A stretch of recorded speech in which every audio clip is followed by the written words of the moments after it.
My name is Abdullah. My subject is how does standardized test measure your abilities? So, people who wish to hold the status and maintain the system feel that it is the best method of assessment that can be used in the admission process. Although there are other methods of assessment, the tests serve as an objective measure to, to students. They also claim that standardized tests contribute to the self-discovery of students, and the system should not be banned in schools.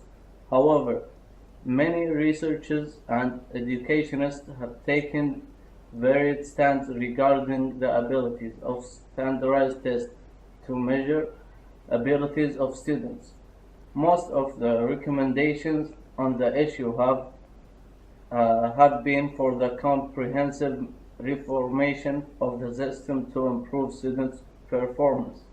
Many concerned researchers and educationists feel that the system of testing does not prepare students equally to perform in the workplace, and the disadvantages of them in competing in the global job market.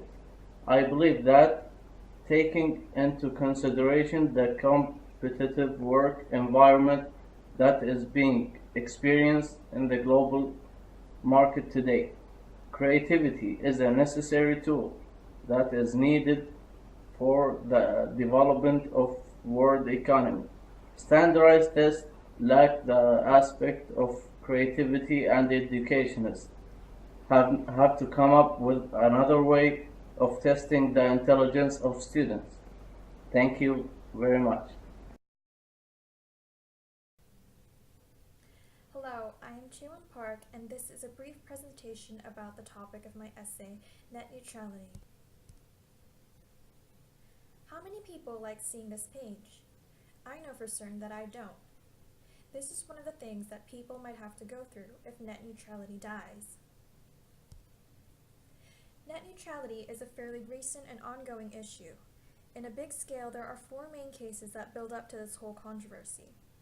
In June 27, 2005, Brand X, an internet service company, lost to the National Cable and Telecommunications Associations in court. As a result of this case, it was made clear that an internet provider was to be classified as an information service and to be distinguished from telecommunication services. Then on April 6, 2010, in a court case between Comcast and the FCC, Comcast won with grounds based on the Communication Act of 1934 and the fact that internet providers were information services which the FCC had no right to interfere. This case led to the FCC announcing the Open Internet Order in December 2010. Written in the document are three goals the FCC sets for an open internet: transparency, no blocking, and no unreasonable discrimination. Lastly, in January 2011, Verizon sued the FCC, claiming that the Open Internet Order is overstepping the limit of FCC's authoritative rights. Although there are numerous pros and cons to this issue, I talked about three main points why net neutrality is so important and must be kept the way it is. First, if the ISPs wanted to innovate the internet, they would have done so long ago. According to statistics from The Week and New America, people in the US actually pay more for slower services. The US even lags behind countries like Estonia, Hungary, and Slovakia.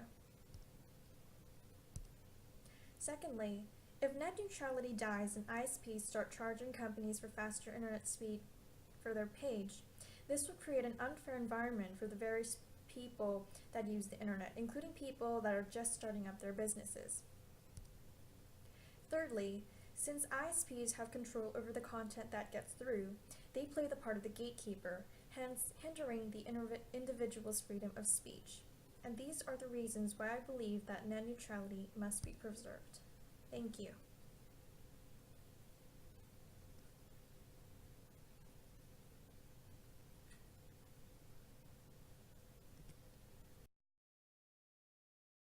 Hello, my name is Taru Jung, and my topic is Facebook advertising is bad or good. And nowadays, most of people use social networking service such as Instagram, Facebook, and Twitter. They usually upload their thing or pictures. Especially Facebook is the most popular social networking service application, and it also has some advertising. Usually it mixed with friends news, so we have to watch that even if we don't want to see. Therefore, many people complain about the kind of commercials because it makes people feel annoying. The core of the Facebook is communication and interact with each other. However, the advertising might be disturbs the communication. Moreover, it includes harmful information such as some violent or sexual kind of advertisements.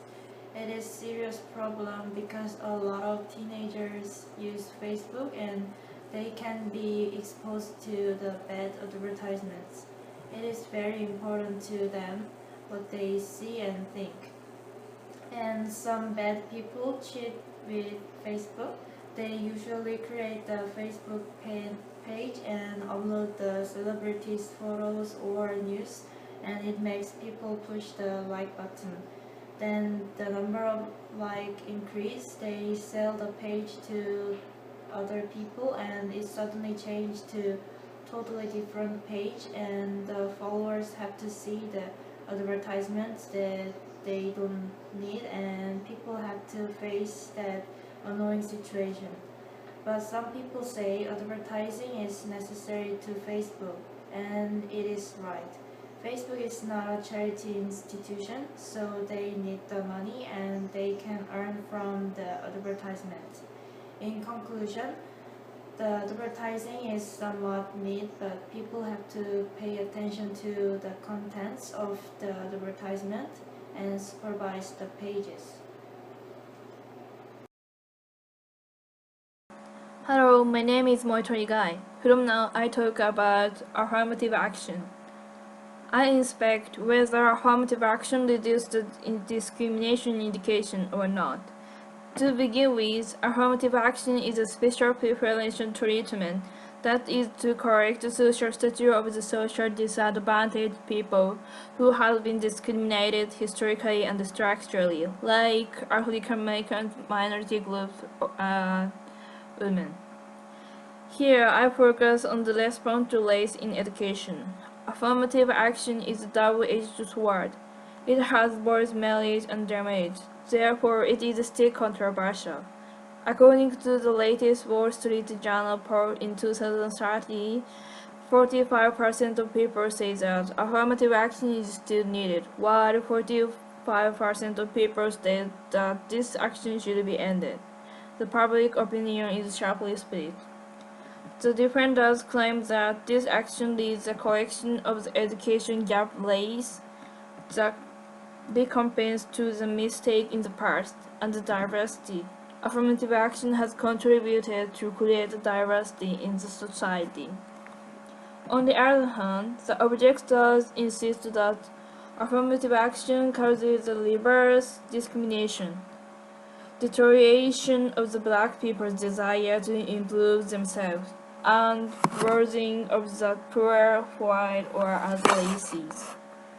In my opinion, affirmative action doesn't reduce the discrimination in education. The main reason why I think so is that it causes the reverse discrimination. There is a possibility that people who can get in a score can pass the exam because of this policy, even though he or she has better scores than the black or another race people. There are two examples of it. It is the legend of the University of California versus Bucky, and the case of Hopwood versus University of Texas Law School. About both of them, the Supreme Court in the United States already judged that affirmative action was unconstitutional. Moreover, the survey, which was examined by Princeton sociologist Thomas Spencer and Alexander Radford in 2009, shows that the reverse discrimination. Asian students are placed in an disadvantageous position. The Asian student can receive affirmative action because they get high score as a whole. According to this survey, acceptance rate Asian American needed nearly perfect such score of 1,550 to have the same chance of being accepted at the top private university as white who scored 1,410 and African American who got 1,100.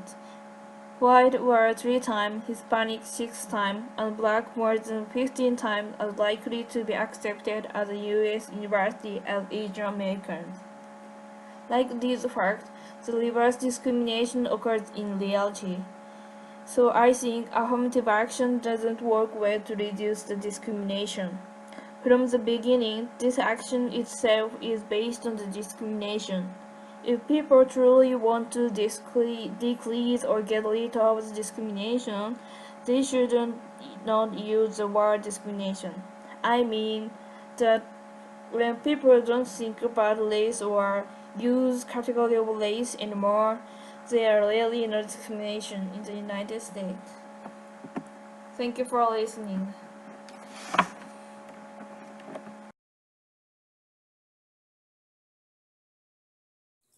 My name is Mohammed.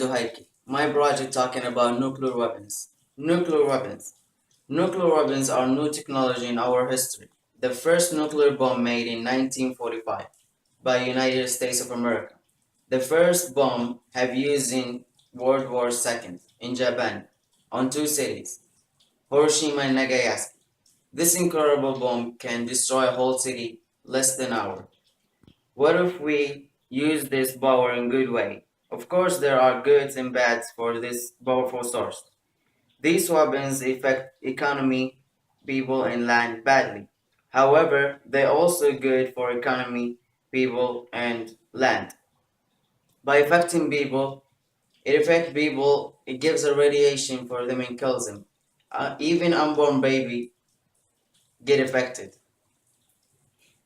I think nuclear weapons are dangerous, and the international law should have a strong opinion about it. We should keep our world safe by stopping reducing this kind of weapons. Thank you so much.